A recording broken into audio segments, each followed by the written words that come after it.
Culture Soccer.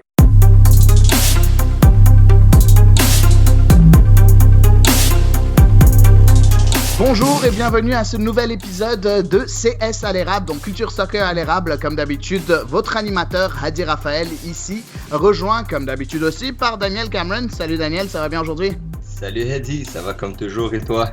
Ça va super bien, je suis super excité pour cet épisode. On va parler de sujets extraordinaires, en tout cas qui me tenaient à cœur à moi. Je suis sûr à toi aussi, Daniel. Et pour ça, on s'est dit, on peut pas le faire tout seul. Il faut qu'on invite quelqu'un. Il faut qu'on invite quelqu'un qui suit la CANPL depuis ses balbutiements, donc depuis le tout début.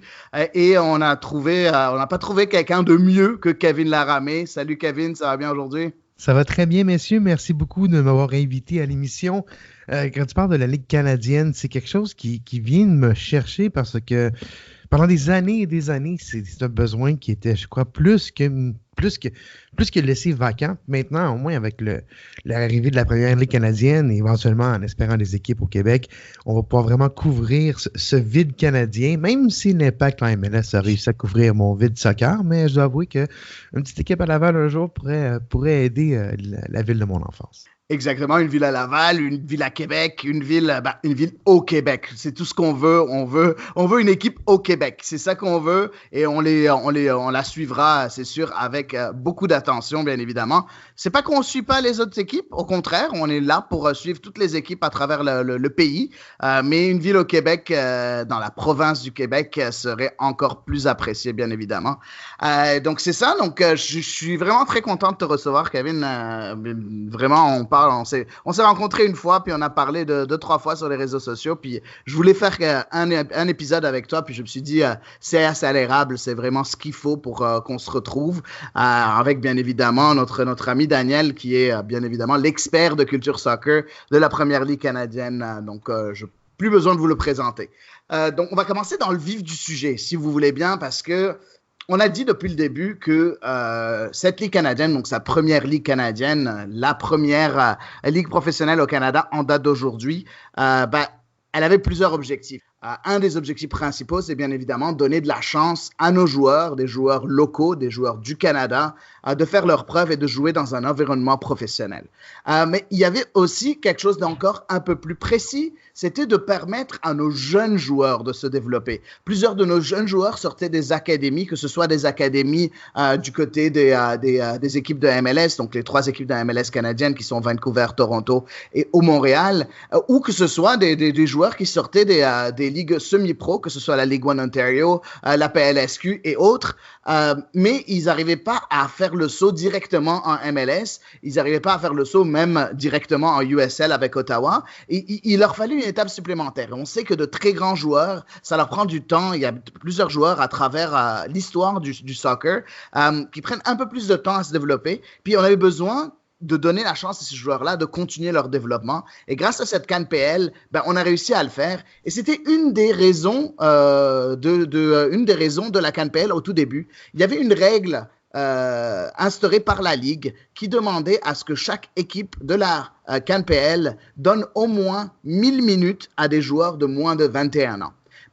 C'est très drôle parce que juste en date du 26 août, si je ne me trompe pas, il y a eu effectivement tous nos 7 clubs qui ont passé 1000 minutes données à des joueurs de moins de 21 ans. T'en penses quoi, Kevin? Est-ce que c'est important, en premier, d'avoir eu cet objectif? Puis 2, est-ce que c'est important de l'avoir dépassé aussi vite? Parce qu'on n'est pas encore à la fin de la saison. On est loin d'être à la fin de la saison, même. Oui, je pense que la règle en tant que telle, elle est importante pour être sûr que l'idée de jouer les jeunes reste présente. Idéalement, on n'aurait pas besoin d'avoir une règle pour que les jeunes jouent et les jeunes joueraient automatiquement. Et je pense que c'est ce que je crois qui est arrivé. La règle, si on regarde juste spécifique, c'est bien beau d'avoir la règle des 1000 minutes. Qu'à la règle ou non, ça aurait été le cas. Avec juste des joueurs comme Millego, Verhoeven, 90 minutes la majorité du temps, après 10 matchs, on y est presque. Ouais. Donc, c'est sûr que la règle en tant que telle, plus ou moins important pour moi, qu'il y a une règle ou non, le fait que les jeunes jouent, c'est ça qui est important. On parle du 21, même je pourrais rajouter, a dit, dans le temps, quand j'ai commencé à suivre le soccer canadien vraiment très près en 2013, lorsque j'ai commencé à couvrir l'équipe canadienne, U21, c'est même vieux. C'est même jeune, je pourrais dire, parce qu'à U23 même, les jeunes n'avaient pas de temps de jeu. Et on parlait d'un jeune de 22 ans, de 23 ans, encore comme un jeune joueur. Lorsqu'on regarde dans le soccer international, plus en Europe, ou même maintenant aussi, certains Américains, certains jeunes Canadiens comme les Davies, 18-19 ans est un jeune joueur qui arrive sur la scène internationale, même 17 ans à certains endroits. 22 ans, c'est quasiment un vétéran. 22 ans, c'est un joueur qui a déjà la majorité du temps, c'est 90 minutes lors des départs des matchs avec la première équipe. Donc, on avait beaucoup de retard sur le développement des autres pays et ça tombait toujours dans ce trou de 18 à 23 ans. C'est sûr, c'était les équipes réserves, si on regarde de Montréal, FC Montréal et autres, mais avec les premières ligues canadiennes, on réussit à avoir ce créneau d'un endroit pour que les jeunes joueurs jouent, mais pas juste jouer dans un niveau qui vous pousse à vous améliorer et qui vous challenge et qui vous pousse, parce que si on retourne en USL, on peut juste faire une certaine comparaison. Un Jackson Hamel jouait extrêmement bien, était très bon. Est-ce qu'il était poussé? Est-ce qu'il était challengé? Est-ce que le niveau de jeu était assez pour lui pour l'améliorer? Ça, c'est une autre question. Lorsqu'on a déjà un bon talent et qu'on arrive dans un endroit et qu'on domine facilement, est-ce que c'est bénéfique pour notre jeu, notre développement? C'est ça la question. Et je pense que présentement, avec l'arrivée de l'équipe première la Ligue première canadienne et les équipes comme Forge, qui sont, même s'ils ont plusieurs vétérans, équipes plus vieilles, certains piliers qui sont plus vieux, il y a quand même des jeunes. Il y a quand même des jeunes qui poussent, qui viennent de Sigma. Si on regarde une équipe comme Cavalry, beaucoup de jeunes qui viennent de Foothills. Oui, il y a les vétérans. Il y a le frère du entraîneur, Wilden. Évidemment, il y a des vétérans comme Nick Ledgerwood, mais il y a aussi les jeunes qui viennent de Foothills Academy. Donc, il y a l'endroit pour que les jeunes 18, 21, 18, 23 trouvent leur créneau, trouvent leur minute de jeu. Et c'est là qu'ils vont devenir meilleurs. C'est là qu'ils s'améliorent en jouant dans un environnement stimulant, challengeant et loin d'être facile. Je pense que c'est ça qui est positif, c'est que les jeunes jouent et c'est pas des pizzeries. Exactement. Et toi, Daniel, est-ce que tu t'y attendais déjà à ce qu'on y arrive aussi rapidement? Moi, j'ai quand même suivi quand on avait annoncé que Pacific FC l'avait déjà dépassé assez rapidement. Donc, je connaissais quand même les effectifs au début de saison, donc je savais qu'il y avait beaucoup de jeunes. C'est sûr que là, il y a à peine la plupart des équipes n'ont même pas joué la moitié de la saison automne. Donc, c'est impressionnant. Moi, je suis très fier qu'on soit arrivé à ça. Je dois vous dire que moi, j'aime pas trop j'aime ça un peu le libre marché dans le sport. J'aime pas trop les règles. Mais je pense que cette règle avait sa pertinence. Comme a dit Kevin, c'est sûr que c'est devenu un peu une norme maintenant de faire jouer des jeunes et qu'en Amérique du Nord, je me rappellerai toujours d'avoir lu dans le journal Québec Soccer il y a au moins une dizaine d'années de ça.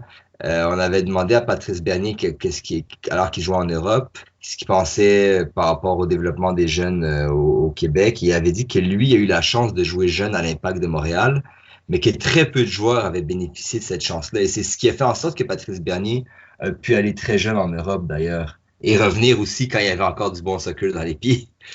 Ouais. Mais c'est sûr qu'éventuellement, il va falloir penser à soit des académies, des équipes réserves, comme a dit Kevin, parce que faut pas juste, il faut donner du temps de jeu, mais faut permettre aussi de se développer. Et comme j'ai lu il y a une semaine ou deux qu'un jeune joueur d'Halifax est allé au Calgary Foothills dans l'académie. C'est dommage si les Wanderers avaient une académie ou au moins une structure autre que l'équipe première, ben ils auraient pu le garder chez eux déjà qui n'ont pas beaucoup de joueurs locaux là. Oui, effectivement, c'est très intéressant ce que vous dites. Moi, j'aimerais parler un peu de ces fameuses stats qui sont sorties. Bien évidemment, on a Pacific FC, tu en as parlé, Daniel. Pacific FC qui domine si on peut l'appeler classement, avec plus de 9000 minutes données à des jeunes de moins de 21 ans. Mais par contre, ce que je trouve un peu dommage, c'est qu'on voit quand même des équipes... je vais dire un peu à l'arrière, même si, comme on l'a dit, on n'est même pas au milieu de la saison encore. Comme par exemple Edmonton qui est à 1024 minutes, en tout cas un tout petit peu au-dessus de 1000 minutes. Cavalry qui est un tout petit peu au-dessus de 1000 minutes. Est-ce que, on sait que Cavalry est dans les premiers, ils ont gagné déjà le championnat de printemps, puis ils sont en tête maintenant du championnat d'automne. Est-ce que vous pensez que le fait qu'ils n'ont pas fait jouer autant de jeunes, parce que si on regarde le nombre, dans les 1090 minutes, on a déjà un joueur qui a joué presque la quasi-totalité de ces 1000 plus minutes, c'est Malik Hamilton, puis tout le reste, c'est vraiment des petites minutes données à droite et à gauche. Est-ce que vous pensez que ça a aidé Cavalry, le fait de ne pas faire jouer ces jeunes-là de moins de 21 ans? Ou est-ce que vous pensez que c'est un peu plus une question de collectif et le collectif fait en sorte que malheureusement, dans ce collectif-là, il n'y avait pas de jeunes joueurs? T'en penses quoi, Daniel? Eh bien, moi, je pense que, comme tu as parlé, il faut pas oublier que le noyau de Cavalry était chez les Foothills, donc c'est un facteur important.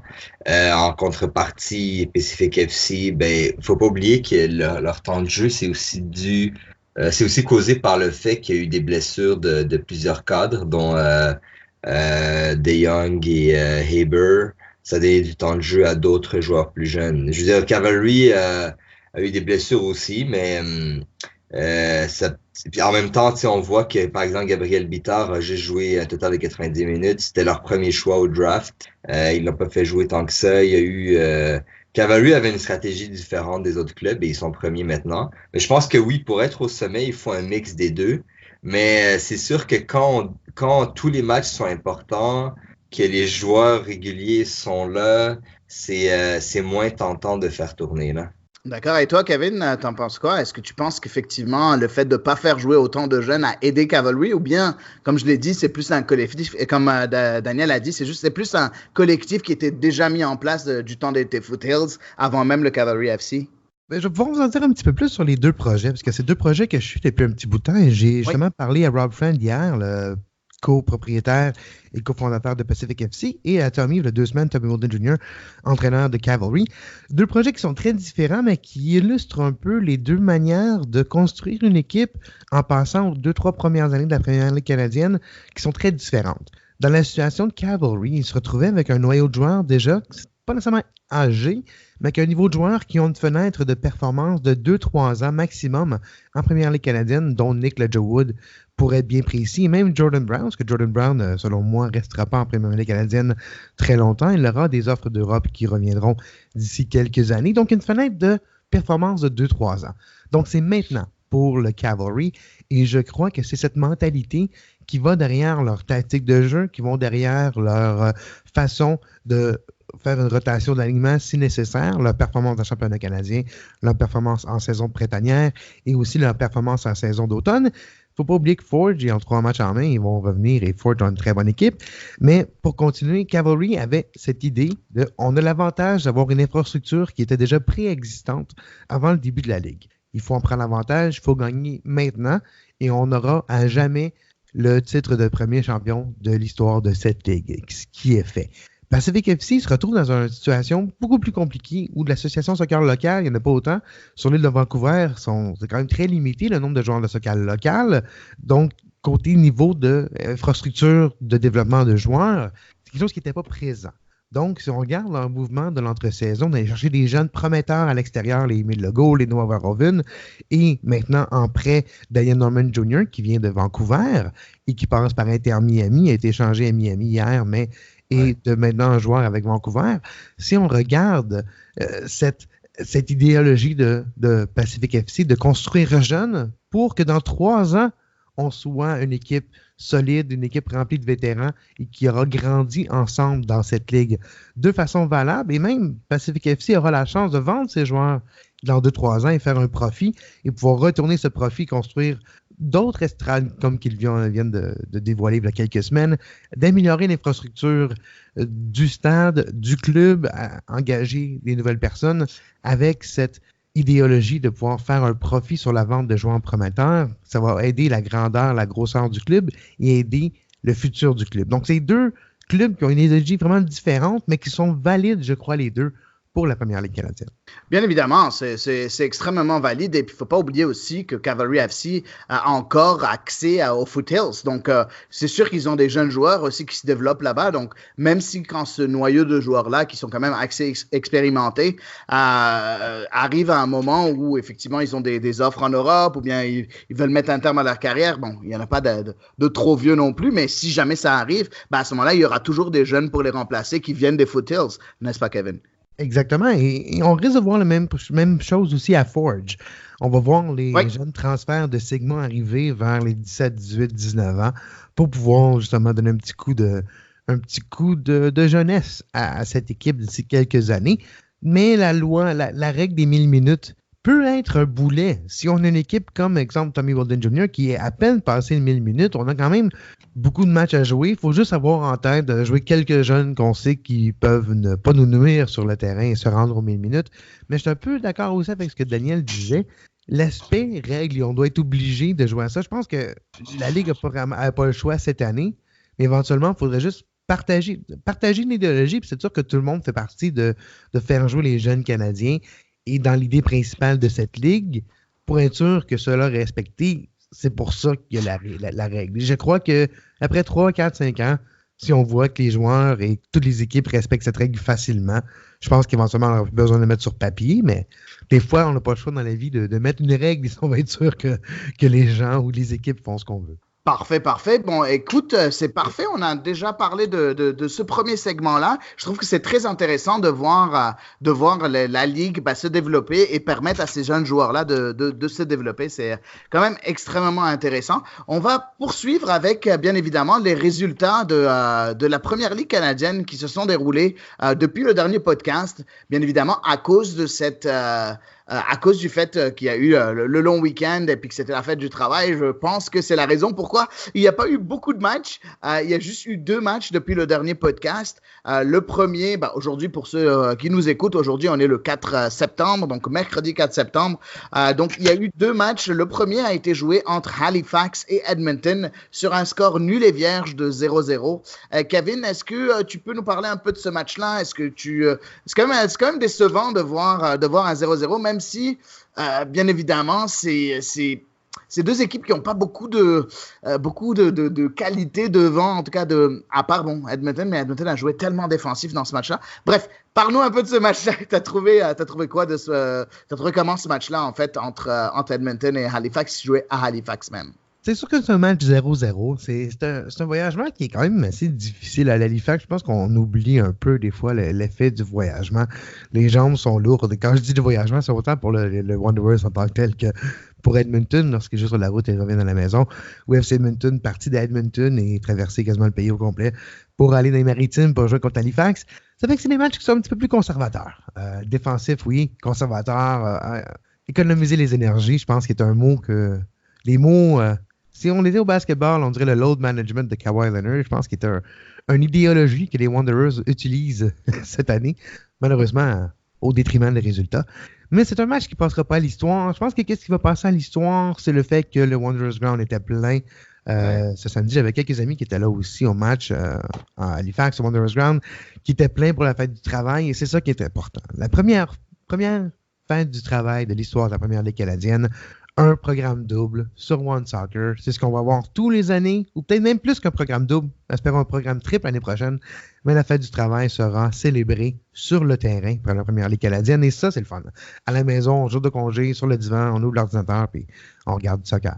Je pense que c'est positif de ce samedi. Mon lundi. Oui, c'était super positif. En plus, par contre, j'ai trouvé quand même dommage pour les Wanderers de ne pas profiter du fait d'avoir Salcombe et de un peu recoller un peu au classement, parce qu'on sait que, bien évidemment, les Wanderers sont derniers de ce classement en date d'aujourd'hui, du championnat du printemps, d'automne. C'est vraiment dommage qu'ils aient pas pu faire. Pourtant, ils ont vraiment dominé au nombre de chances de marquer. Ils ont vraiment dominé leur sujet. Edmonton a vraiment eu du mal à développer des attaques dangereuses, selon moi, n'est-ce pas, Daniel? Effectivement, ils n'ont eu aucun tir cadré. Honnêtement, ils doivent le score seulement grâce à leur gardien James, qui est d'ailleurs, si vous lisez nos résumés hebdomadaires, on l'avait mis comme joueur de la semaine. James fait 6 arrêts décisifs dans ce match. surtout face à Hakim Garcia. Il était vraiment décisif. Je vais te demander, Kevin, c'est sûr qu'après un 0-0, les gens qui sont restés sur leur faim ont été gâtés avec la performance de Cavalry. Est-ce que tu penses que c'est la fin pour le Valor? Je pense que la fin est là depuis longtemps pour le Valor. Pour être bien honnête, Winnipeg est dans une situation extrêmement délicate au classement, je dois vous le dire. Mais aussi, en tant que club, en tant qu'identité, en tant que quantité, c'est quelque chose qui n'est pas évident, Valor à Winnipeg. Même le Red River Rising et les autres groupes de supporters font de leur mieux. Les performances sur le terrain sont difficiles. La cohabitation au stade des Blue Bombers, parce que justement, il n'y a pas beaucoup d'affichage pour le Valor. Il n'y a pas beaucoup de présence de Valor dans la ville, malheureusement. Et c'est ce que je trouve un peu dommage. Une des équipes qui avait pas beaucoup à faire pour débuter sa saison, à part bâtir une équipe. Il n'y avait pas de débuter la construction d'un terrain, de chercher des nouveaux commanditaires. Non, ça passait tout par les Blue Bombers, peut-être qui sont l'équipe de football canadien de la Ligue canadienne. Donc, je trouve ça décevant. Je trouve qu'il y avait une opportunité de focusser sur le collectif. Et je ne sais pas si c'est les relations que Rob Gale avait avec certains joueurs qui ont entraîné depuis de nombreuses années. Si on regarde les Tyler Farago et compagnie qui jouent sous les ordres de Robert Gale depuis plusieurs années, est-ce vraiment le manque de niveau? Est-ce le manque de préparation? Je me pose la question, qu'est-ce qui s'est passé cette année à Winnipeg? Mais ils ont manqué le bateau. C'est dommage. Vraiment, vous allez me dire que c'est dur de manquer le bateau parce qu'il n'y a pas d'océan et même pas de rivière à Winnipeg. Vous avez raison. Mais ils ont vraiment manqué le bateau parce que Winnipeg avait l'opportunité de construire une équipe. Ils ont un stade extrêmement trop grand. Oui, mais vous construisez une bonne équipe, vous vendez beaucoup de billets pas chers, vous remplissez le stade. Ça paraît bien. Non, ils ont échoué le test à tous les niveaux cette année pour Valor. Et c'est ce que je trouve dommage parce qu'ils ont une communauté extraordinaire autour de Winnipeg et surtout aussi une communauté francophone autour de Winnipeg qui pourrait s'intéresser à cette équipe, mais non, il n'y a pas de travail qui a été fait de ce côté-là non plus. Exactement. En fait, j'aimerais juste parler un peu parce que, bien évidemment, pour ceux qui ne le savent pas, on parlait de cette fameuse défaite de Valor à domicile sur le score de 8-0. Oui, vous avez bien entendu, 8-0 pour Cavalry. Par contre, c'est dommage parce que je sentais que Valor commençait à reprendre un peu du poids de la bête parce que, oui, ils ont très mal commencé la saison. Oui, la saison de printemps aussi, c'est très mal terminé parce qu'ils ont fini dernier. Mais sauf que si on regarde sur les 5 derniers matchs de Valor, du Valor FC, et ils ont quand même 3 victoires sur les 5 derniers matchs avec une défaite à Pacific, qui est une défaite à l'extérieur, c'est pas si pire. Bon, une défaite à domicile contre Forge, qui est selon moi en date d'aujourd'hui la meilleure équipe de la première ligue canadienne. Mais pourtant, ils sont partis gagner à York 9, ils ont remporté un match contre Edmonton à domicile, contre Wanderers à domicile. Mais pourquoi tu penses, Kevin, pourquoi tu penses que cette fois-ci, ça n'a juste pas marché? 8-0, c'est quand même lourd, c'est énorme pour une équipe qui était quand même en train de se redresser un peu. Je pense que c'est juste Cavalry qui a décidé de ne pas lâcher prise cette journée-là. Ouais, je pense que c'est la bonne manière à voir. Moi, je pense aussi que tu as raison là. J'ai écouté les commentaires de Tommy Wilden Jr. qui parlait après le match et qui disait « Je suis content pour les lads, je suis content pour les messieurs qui n'ont pas arrêté, ils ont continué tout le long du match. Et ça, c'est important. Je pense que Cavalry ont besoin de se prouver qu'ils n'ont pas arrêté, qu'ils continuent d'être là présents. Mais Cavalry, ils sentent dans leur dos Forge. Parce que Forge, on s'entend, ils ont juste 7 matchs joués dans la saison d'automne. Ils ont 3 matchs en main sur Cavalry et seulement 3 points de différence. Forge pourrait outrepasser Cavalry dans le classement très rapidement en cette saison hivernale. Ils ont des matchs contre Pacific, contre York, qui vont être très, très importants pour Forge pour revenir en première position au classement. Et je pense qu'ils sentent un peu Cavalry que Forge va être une équipe à battre. Mais si on regarde en différentiel avec le 8-0, c'était nécessaire pour Cavalry aussi pour se donner un petit coussin si jamais il y a égalité à la fin de la saison au classement. Pas nécessairement au premier rang. Je pense que Forge va gagner la saison d'automne. Mais on ne sait jamais. Edmonton Cavalry, en fin de saison, il pourrait avoir une égalité au classement. Et cette victoire de 8-0 pourrait être très utile. Donc, c'était la raison de cette victoire et de ce relâchement de but du côté de Cavalry pour se donner un petit coussin au niveau du but différentiel de but. Et je pense aussi que le Cavalry veut se prouver que malgré qu'ils ont été champions d'automne, malgré qu'ils ne sont plus dans la course pour la Voyageurs Cup, ils sont encore là. Et ça, je dis chapeau à l'entraîneur d'avoir réussi à chercher la motivation dans ses joueurs parce que honnêtement, ils auraient juste pu prendre à la légère le reste de la saison depuis l'élimination en Voyageurs Cup. Mais surtout que ces derniers matchs, je pense que c'est leur première victoire en 7 ou 8 matchs là. Donc, c'est tant qu'à gagner, on va y aller à fond.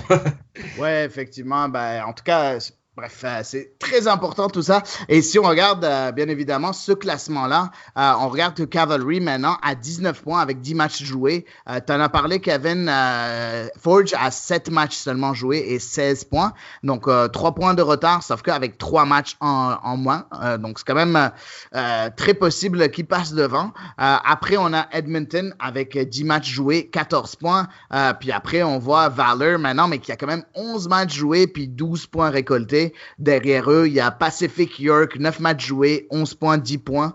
Et après, Wanderers avec 10 matchs joués, puis 8 points. Donc, bref, tout est encore à faire. C'est bien évidemment, comme on a dit, on n'est pas au milieu de la saison encore, en général. Et tout peut changer encore, bien évidemment.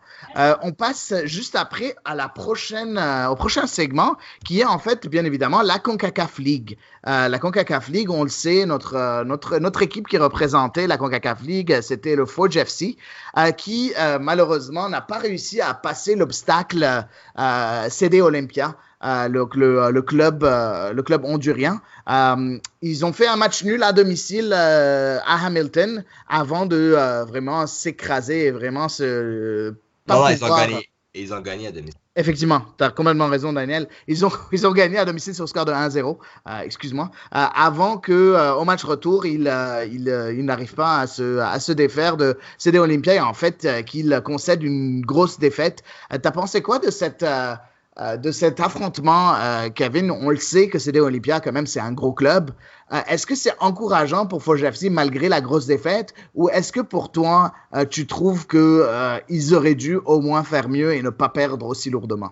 Non, je crois que c'est encourageant. Faut pas oublier aussi que lors du premier match, il manquait plusieurs éléments du côté du CD Olympia. Jerry Bankston, pour nommer que celui-là, un ancien joueur de la MLS qui joue pour la Révolution de Nouvelle-Angleterre, mais qui est un des bons joueurs du Honduras, un des joueurs qui a fait mal au Canada lors d'une certaine soirée à San Pedro Sula, lorsque le Canada a perdu 8-1. Oui, il était sur le terrain pour le Honduras. Donc, certains joueurs qui m'ont marqué et négativement dans l'histoire du foot, et sont des joueurs du CD Olympia. Et CD Olympia qui est bon an, mal an, la meilleure équipe au Honduras, équipe professionnelle, qui manquait beaucoup d'éléments lors de la première match parce qu'il y a eu un incident entre CD Olympia et Tegucigalpa il y a quelques semaines au Honduras. Il y a eu 6 morts, même dans les échauffourées entre les partisans. Très, très dangereux. C'est ce qui a apporté la CONCACAF à prendre la décision de disputer ce match à huis clos. Ce match n'était pas présenté au terrain du CD Olympia, mais bien au terrain national à San Pedro Sula.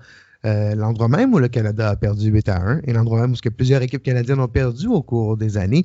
Mais je pense que c'est encourageant de voir Forge se battre à ce niveau-là, de faire une bonne figure, de passer une première ronde, de prouver que la première ligue canadienne est meilleure que la USL. Je pense qu'on n'a plus besoin de se cacher pour le mentionner. Maintenant, on peut être assez honnête en disant que avec les performances de Forge, avec les performances de Cavalry dans le championnat canadien, la majorité de la première ligue canadienne joue à un niveau supérieur à la USL et c'était le but. Je pense que la CONCACAF League n'était pas un but cette année, mais était un médium, était une plateforme pour montrer à quel point notre nouveau championnat est taille, est de niveau. Et maintenant, on peut bâtir sur cette performance. Les autres équipes de la première ligue canadienne ont vu qu'est-ce qui était nécessaire. Je trouve un peu dommage, par exemple, que ce match a eu lieu à huis clos. J'aurais aimé ça que les joueurs tels David Choignard et Carl Becker, Tristan Borges et les autres jeunes joueurs de cette équipe puissent être dans le bain d'hostilité d'un vrai match au Honduras devant 20 000 personnes qui veulent votre peau. Mais non, ce n'était pas dû pour être là. Ça sera pour une autre fois. Mais une belle performance. Et maintenant, je pense que Bobby Smyrnialis et compagnie peuvent se focusser sur la Ligue et être capables de bien performer et d'aller chercher les 3 points dans 3 matchs de suite, les matchs qu'ils ont en main sur Cavalry. Mais je crois que c'est très positif et il n'y a aucune honte de perdre contre une des meilleures équipes au Honduras, une des meilleures équipes n'étant pas en MLS et n'étant pas au Mexique en CONCACAF. Exactement. En fait, c'est une des meilleures équipes de la région, en tout cas participant à cette CONCACAF League. Vous allez pas bien évidemment être d'accord avec moi en disant que c'était une des favorites pour gagner la CONCACAF League. C'est pas une petite équipe, le CD Olympia. Hein. Donc, un 4-1, tu as parlé de Bankson, il a marqué dans ce match-là sur le score de 4-1. Il y a Lacayo qui a marqué, Flores et Ferrari. De l'autre côté, c'est encore notre jeune Québécois, David Choinière, qui marque à 2 minutes de la fin. Bref, c'est vraiment dommage. Je pense que si jamais il y a un petit regret à avoir sur cette double confrontation, je pense qu'au match aller, Forge aurait pu marquer un ou deux buts de plus. Après, bon, ils ont quand même remporté ce match-là, mais je pense qu'il n'y a pas de gros regrets à avoir en général, comme tu l'as dit, Kevin. C'est quand même une très bonne chose pour Forge FC d'avoir pu vraiment se confronter face à un club de cette envergure-là et de finalement, même malgré la défaite 4-2 sur l'ensemble des deux matchs, n'a pas été 100% surclassé. Donc, je sais pas, je trouve que c'est un bon point. T'en penses quoi, toi, Daniel? Moi, je pense que malheureusement, le deuxième match a montré encore la différence de niveau entre les deux clubs. Ça me rappelle un peu quand l'Impact de Montréal, sa première édition de Ligue des Champions, avait perdu le match retour contre Santos Laguna par un 5-2, si je me rappelle bien, et aussi la finale de la Ligue des Champions de la CONCACAF. C'est que quand on veut y croire, on croit qu'on a le niveau des autres équipes, des autres clubs de la CONCACAF. Mais là, un match à l'extérieur, des fois un match, quand ils sont dos au mur, ces équipes-là, bon, on voit leur vrai niveau. Là, comme l'Olympia a ressorti son vrai niveau et a montré que on a encore des croûtes à manger, mais c'est pas. Moi, je pense que les joueurs du Forge n'ont pas à rougir. Moi, mon seul bémol, c'est l'entrée tardive de Choinière. Il y a bien un mystère cette saison du côté du Forge FC. C'est le temps de jeu de Choinière. Je veux dire, à chaque fois qu'il joue bien. Je sais que je l'ai dit souvent, mais j'aurais aimé qu'il soit partant dans le match retour. J'ai une petite piste de solution pour toi, Daniel et Adi, pour vous expliquer pourquoi c'est pas que c'est difficile pour David Choinière d'avoir du temps de jeu, mais c'est difficile d'être. Je ne vais pas dire dans les bonnes grâces, parce que je pense pas qu'il est dans les mauvaises grâces, mais Bobby Smyrniolis et la majorité des joueurs qui font partie de Hamilton ont une relation, une collaboration qui date de plusieurs années. Et je pense que c'est là qu'il vient un bémol, c'est que pour un outsider qui vient de se joindre à l'équipe cette année, c'est pas aussi facile d'avoir le même instinct envers l'entraîneur que certains d'autres choix. Donc le choix de David Choinière comme partant est un petit peu difficile, mais le jeune Québécois réussit à tirer son épingle du jeu à chaque fois que l'opportunité est présentée. Et si être un super sub, c'est ce qu'il a besoin en 2019 pour être partant en 2020, moi je signe. Oui, je suis complètement d'accord avec toi. Par contre, quand tu y penses, nous, on en avait parlé lors d'un de nos épisodes de CSL Érable. Quand Emir Welshman a décidé de partir en Israël, on s'est dit, ça va ouvrir une porte par David Choinière pour faire sa place dans cet effectif-là. Puis malheureusement, malgré le départ de Welshman, ça n'a pas changé grand-chose. Hein. Donc, je comprends ton point de vue, mais le gars, il performe à un moment donné. Bon, il faut dire aussi que Forge a quand même de bonnes cartouches aussi avec Nanko, avec bien évidemment Zajac. Il y a quand même de bons joueurs aussi. Borges, évidemment. Borges, bien évidemment. Mais n'empêche, je pense que Choinière mérite un tout petit peu plus de temps de jeu. En tout cas, c'est mon avis à moi, là, et je pense l'avis de Daniel. Mais oui, c'est vrai que c'est difficile de rentrer dans ce genre de collectif-là. Ouais, mais c'est surtout que je me rappelle quand il avait signé, il y avait eu d'autres offres, notamment l'Impact espérait qu'il aille au Fury. Et lui, son agent lui a mis la pression. C'était ce que les journalistes disaient, là, que son agent lui a mis la pression pour qu'il aille avec le Forge FC. Mais je sais pas, moi, si, je veux dire, peu importe la relation qu'il a, Smyrniotis, quand tu as un joueur qui vient d'arriver d'un club de MLS, qu'on a fait beaucoup de lobbying auprès de lui pour qu'il signe. Je sais pas qui a fait le lobbying. Est-ce que Smyrniotis était vraiment conscient de qui était Choinière? Je veux dire, puis après ça, il faut dire aussi, il y a une équation Il y a eu le Cadel Thomas qui a une très bonne saison. Peut-être que lui devait être un joueur de rotation. Et il y a eu beaucoup de temps de jeu. Donc, Il a c'est un été autre joueur. excellent. Il a été excellent, Thomas. Effectivement. Non, il a marqué surtout qu'il a marqué des buts spectaculaires. Ouais. Donc, Et le premier but de l'histoire de la Ligue, faut pas oublier. Mais je pense le premier but de son équipe, oui, c'est ça. Mais je pense que c'est un petit peu ça aussi, c'est que certaines performances d'autres joueurs forcent un David Choinière à travailler un petit peu plus pour avoir du temps de jeu. Des fois, c'est pas seulement quelque chose que lui n'a pas fait de correct, ou c'est pas seulement lui qui a fait quelque chose de mal, mais c'est simplement que autour de lui, les joueurs performent un petit peu mieux que prévu et ils se retrouvent derrière l'échiquier. Et c'est des choses qui peuvent arriver. Il va prendre une blessure ou un petit peu de temps pour qu'il y ait une autre place, une autre opportunité. Mais c'est la donne du sport professionnel aussi. Des fois, c'est même pas rien de votre faute. C'est simplement un Tristan Borges qui joue mieux qu'anticipé dans sa première année avec Forge, un petit peu de toutes ces raisons-là. Mais je pense que David Choinière va trouver son temps de jeu. Et surtout, s'il y a encore plus d'équipes qui se joignent à la Ligue l'année prochaine, ce qui risque d'arriver. On avait des doutes là, depuis une journée ou deux. Il y a certaines personnes, on ne voudra pas nommer, mais la mairesse de Moncton qui s'échappe, qui mentionne possibilité de 3 nouvelles équipes en 2020. C'est surprenant parce que j'ai parlé récemment avec le commissaire David Canacan et c'est quelque chose qui était en discussion, mais pour ne pas dire que les pourparlers étaient au bois mort, les pourparlers avaient ralenti. J'imagine que depuis le mois dernier, les pourparlers ont reparti. Et s'il y a d'autres équipes qui se joignent à la Ligue en 2020, je crois qu'un David Choinière aura son poste de partant à quelque part au pays. Et ouais, à quelque part dans la belle province, peut-être même. Je le vois bien avec le Dynamo de Laval ou quelque chose. Je ne sais pas si ça s'appelle le Dynamo. Le Dynamo, ça va plus de Québec, mais mettons... Ouais, ça va être un peu bizarre. Il y a eu un Dynamo de Laval. Oui, j'ai joué pour le Dynamo de Laval quand j'étais jeune. OK, d'accord. Voilà pourquoi tu en parles.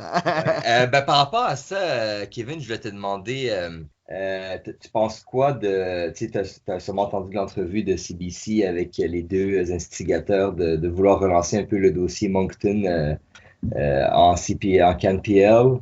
Tu penses quoi de Moncton comme candidature? Ah oui, il faut une équipe à Moncton. Faut pas laisser Halifax isolé au point qu'ils sont là. Je pense qu'une équipe à Moncton, pour la raison d'avoir une équipe et un derby avec la Nouvelle-Écosse et le Nouveau-Brunswick, avoir une équipe francophone et avoir plus qu'une équipe francophone, je pense que le fait français, si vous vous rappelez, est un fait important pour moi en Canadien Première Ligue. Et ils ont passé à côté de la traque, pour ne pas dire beaucoup. En 2019, c'est déjà un petit peu mieux que c'était, mais on s'attend encore plus avec John Molinaro maintenant qui est à la charge de la CanPL.ca. Il va avoir du contenu en français, je peux vous le garantir. Et avec 3 équipes possiblement francophones qui rentrent l'année prochaine, une à Moncton, peut-être une à Québec, une à Laval, je pense que ça répondrait grandement aux besoins. Mais Moncton, les Maritimes en tant que tels, des marchés éternellement mal représentés au niveau du sport professionnel au pays, pourraient être représentés pour la première fois de leur histoire et les deux en Ligue canadienne au soccer. Je pense que c'est extrêmement important d'avoir une équipe à Moncton, de donner aux Néo-Brunswickois une équipe professionnelle de sport qui peuvent se mettre derrière, de profiter des étés, des bels étés, et d'encourager leur équipe contre les Wanderers et les Wanderers contre l'équipe de Moncton. Je pense que ce serait bénéfique pour la Ligue et en même temps, c'est ce qui va faciliter les voyagements aussi. Parce que Wanderers, c'est chaque match à l'extérieur, c'est exactement. C'est une trotte. Mais pas juste ça. Chaque équipe qui vont jouer à Halifax, ils vont pour un match et c'est tout. Ouais.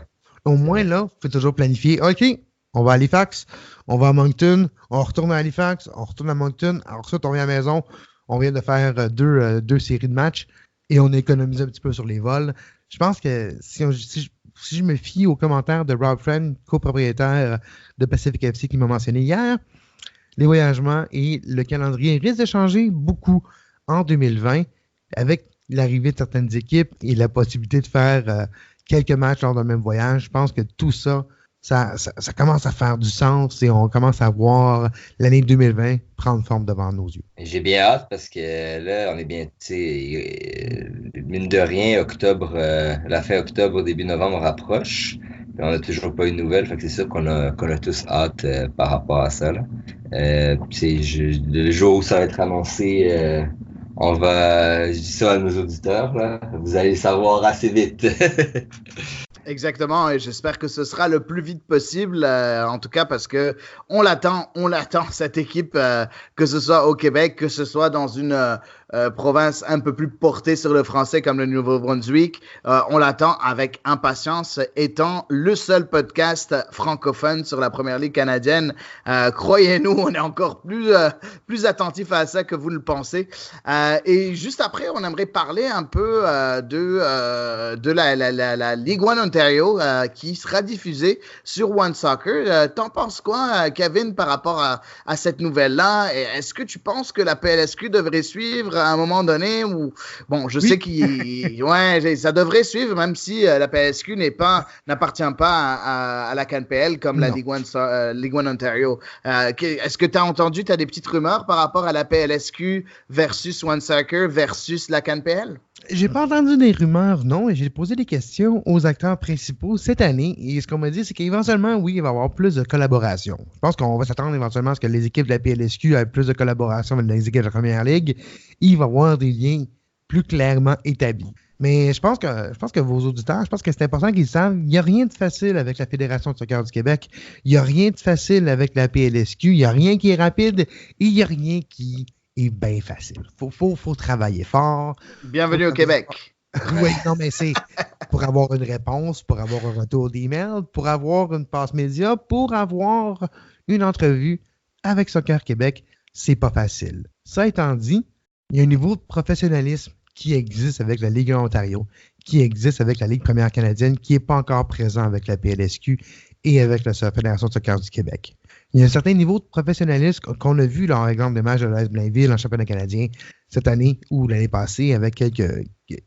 On voit qu'il n'y a pas nécessairement une ambition qui est là pour aller à un niveau plus haut de plusieurs équipes. Plusieurs équipes sont contents en PLSQ, sont contentés parce qu'ils ont, parce qu'ils font, et c'est bien comme ça. C'est sûr qu'on regarde quelques équipes comme les Oakville Blue Devils qui viennent d'engager Stephen Caldwell comme directeur sportif et qui ont comme ambition ouverte de devenir un club de Canadian Premier League dans le futur rapproché. On parle de deux manières de gérer un club du même niveau de différentes façons. Et je pense qu'il faut être assez honnête pour se regarder dans le miroir si on est un club de PLSQ ou si on est la Fédération de soccer du Québec pour dire si on veut être comme Ligue 1 Ontario, il faut commencer à agir comme la Ligue 1 Ontario a agi. Et c'est le côté plus pro que semi, dans semi-pro. Et je pense qu'on est encore du côté plus semi que du côté pro. Ça étant dit, on a des très bons joueurs en PLSQ. Et on a des joueurs qui peuvent facilement faire le cheminement en Première Ligue canadienne. Ce qu'ils ont besoin, c'est d'un tremplin. Et j'espère que le championnat canadien continuera d'être un tremplin. On a vu les Habsy jouer en championnat canadien avec l'AS Blainville l'année passée. Cette année, jouer pour York 9 en championnat canadien contre Blainville. Ouais. On veut voir plus des joueurs comme ça. On veut voir plus des transferts ou des voyagements vers le haut pour les jeunes joueurs québécois, jeunes joueurs canadiens.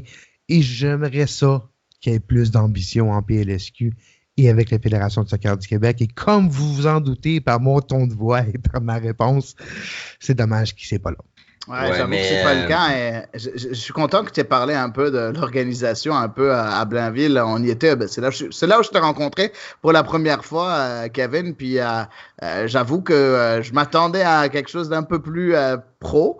Après, bon, c'était pas non plus... je peux pas tout blâmer à Blainville. J'ai rien contre le club ou quoi que ce soit. Mais j'avoue que je m'attendais à quelque chose d'un peu plus professionnel. N'empêche, on n'était pas mal accueilli, mais on n'était pas... C'était pas... Non, absolument. Voilà. De mon côté, c'est plus côté infrastructure. C'est plus côté... Le nombre de personnes qui sont des volontaires et des bénévoles, ce qui est super correct. Mais éventuellement, pour passer à un certain niveau, il faut passer à un autre niveau aussi et avoir un certain niveau de professionnalisme et d'avoir des jeunes et des tout qui. Mais pour ce que Blainville accomplit avec leurs moyens, je pense que c'est à noter que c'est incroyable. Ils viennent de gagner un championnat, ils vont être de retour en championnat canadien l'année prochaine. Exactement, pour représenter la PLSQ. Ce qu'ils réussissent de faire, incroyable à chaque année, d'être la meilleure équipe en PLSQ pour la 3e année d'affilée. C'est incroyable. Et leur cheminement, leur belle performance contre Oakville l'année précédente. Et cette année, ils sont bien tirés d'affaire aussi. C'est quand même positif. Je ne veux pas que le monde prenne ce que je dis négativement, mais c'est dur convaincre des gens au Québec de mettre de l'argent sur du sport, pour ne pas dire sur du soccer. Et ça se reflète au niveau de la PLSQ.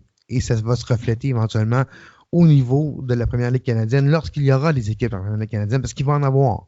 Mais j'espère qu'on va avoir au moins plus qu'un projet. J'aimerais ça avoir un projet de la PLSQ qui prend feu puis que l'équipe décide de c'est du quoi?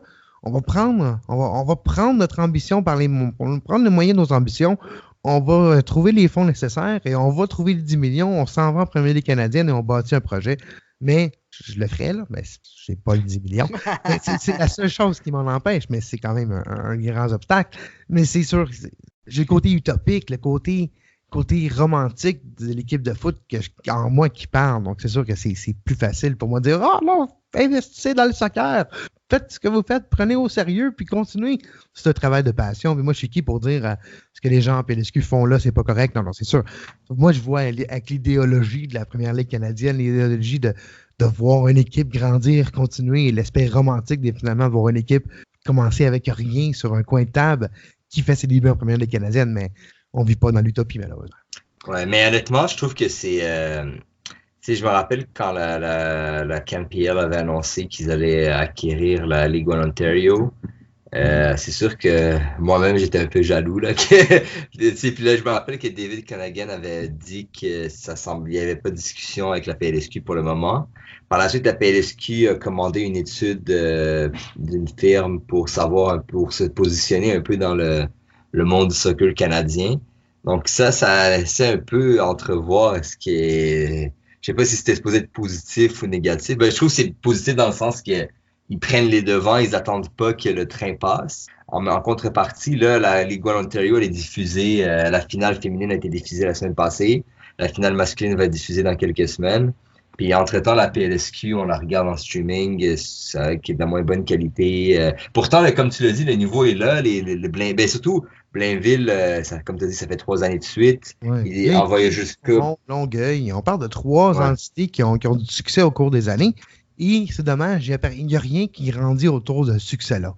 Justement, tu parles de la télédiffusion. Je suis surpris qu'il n'y ait pas comme aucun projet qui a pris naissance de meilleure diffusion, faire ça sur YouTube, de grandir d'utiliser les opportunités, les plateformes existantes qui sont à leur moyen, à leur portée pour développer ce produit. Mais non, il y a 10 personnes qui vont au match, puis ces 10 personnes-là, mais c'est monsieur le père du joueur, le frère, puis Alex Perez du Link Newspaper qui court. C'est pas mal ça.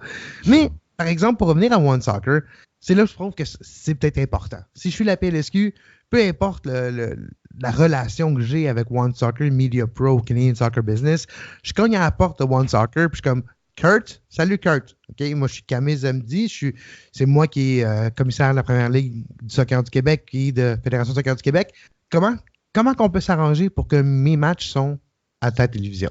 OK? Parfait. Parce que c'est ce qu'il faut. Il faut une accessibilité de qualité au contenu de qualité. Le contenu de qualité sur le terrain, il est là. Certains endroits, c'est pas facile. Il y a des lignes de foot. C'est sûr que les lignes de caméra ne seront pas idéales, mais on peut s'en contenter. Mais au moins, c'est disponible en HD sur One Soccer, la plateforme qu'on a déjà parce qu'on suit la Première Ligue canadienne. Je pense que c'est positif pour tout le monde. Et je pense que la discussion doit être faite plus tôt que tard pour que l'année prochaine, on puisse regarder facilement la Première Ligue de soccer du Québec. J'espère bien, mais il faut juste faire une nuance.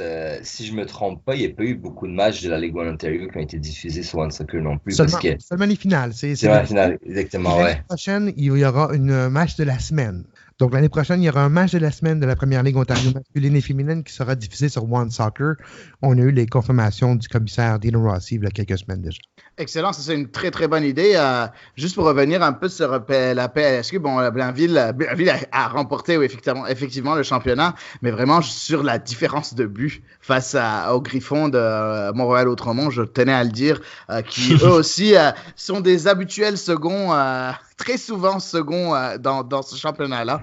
En tout cas, un club dans lequel j'ai coaché dans le passé, puis j'espère qu'un de ces jours, ils pourront avoir la joie de participer à ce championnat canadien-là. Donc, écoute, je pense que ça va être tout pour nous aujourd'hui pour notre épisode de CS à l'érable. Kevin, parle-nous un peu de toi, comment on peut te rejoindre, comment on peut te suivre. Merci déjà beaucoup d'avoir été là, mais dis à nos éditeurs comment ils peuvent te suivre et parler avec toi de soccer canadien ou de soccer tout court. Mon émission lundi au vendredi à 11h le matin sur Twitter et ensuite partout en balado-diffusion Soccer Today. Anglophone, on couvre le MLS et tout ce qui est soccer. On parle du monde du foot mais avec une perspective de soccer. Mon émission aussi Tout Solitude Soccer Podcast qui parle de la Première Ligue canadienne anglophone, une émission premium que vous pouvez trouver sur patreon.com/Sports Podcast Network. Pour l'instant, mon contenu francophone est pour ne pas dire sur la glace. Je travaille sur quelques projets qui vont être annoncés en novembre, mais je ne peux pas en parler plus qu'il faut. Déjà là, j'en ai trop dit et je ne veux pas avoir à faire de dommages à personne qui écoute cette émission. Donc, faites comme si vous n'avez rien entendu. Mais vous aurez plus de détails cet automne pour ce qui est de ma couverture francophone du soccer. Mais pour l'instant, vous trouvez tous les projets que je fais sur mon Twitter, @Kev Laramie. Vous allez avoir toutes les informations. Sinon, sportspodcastnetwork.com, vous allez avoir toutes mes émissions. Ben, merci beaucoup encore une fois. Daniel, je pense que c'est le moment maintenant d'annoncer à tous nos amis, tous nos auditeurs, qui a gagné ce fameux tirage pour l'écharpe de la Première Ligue canadienne. Donc, on a eu quelques participants, bien évidemment, et on a fait un tirage au sort. Puis, le gagnant de ce tirage au sort n'est nul autre que... Mathieu Richard. Donc, Mathieu Richard, félicitations. Tu viens de gagner une écharpe de la Première Ligue canadienne, écharpe officielle de la Première Ligue canadienne. Si possible, de nous contacter, de me contacter à moi, donc soccer à commercial Soccer en folie. Tu peux, je sais qu'on se suit tous les deux sur Twitter. Tu peux me contacter par message privé, puis on s'entendra sur comment t'envoyer l'écharpe, que ce soit par la poste ou que ce soit qu'on est capable de se voir en face à face ou quoi que ce soit, mais on fera ça, bien évidemment, dès que tu nous contactes. Merci les amis d'avoir été là avec moi. Merci Daniel, je t'ai pas laissé parler et te dire merci pour tout ce que tu fais de semaine en semaine. Eh bien, moi, je voulais te remercier, toi, Hadi, pour cet épisode et féliciter Mathieu pour le prix. Et remercier aussi la CanPL. J'avais souligné auprès de la CanPL que en fait, c'était dommage que les Québécois ne pouvaient pas participer au concours pour des raisons légales que j'éviterai de détailler. Et ils m'ont offert cette opportunité de faire un tirage. Donc, je remercie les dirigeants de la CanPL par rapport à ça.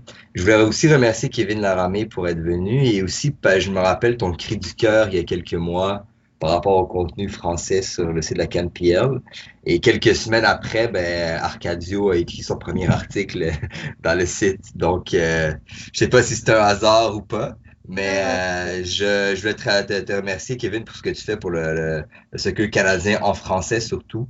Des fois, j'écoute vos podcasts avec Dwayne. Honnêtement, Dwayne, que j'ai eu la chance de rencontrer aussi. Je vous trouve très intéressant. J'aime bien le fait que vous relayez beaucoup d'informations sur Twitter, d'informations souvent exclusives. Et je te souhaite bonne chance dans tes projets. J'ai hâte d'en savoir plus à ce sujet d'ailleurs. Merci. Et en même temps, je voudrais féliciter Mathieu Richard, un auditeur de longue date. Et bravo pour ton écharpe. J'aimerais ça en avoir une, moi aussi. CanPL, hey, Paul, je veux mon écharpe.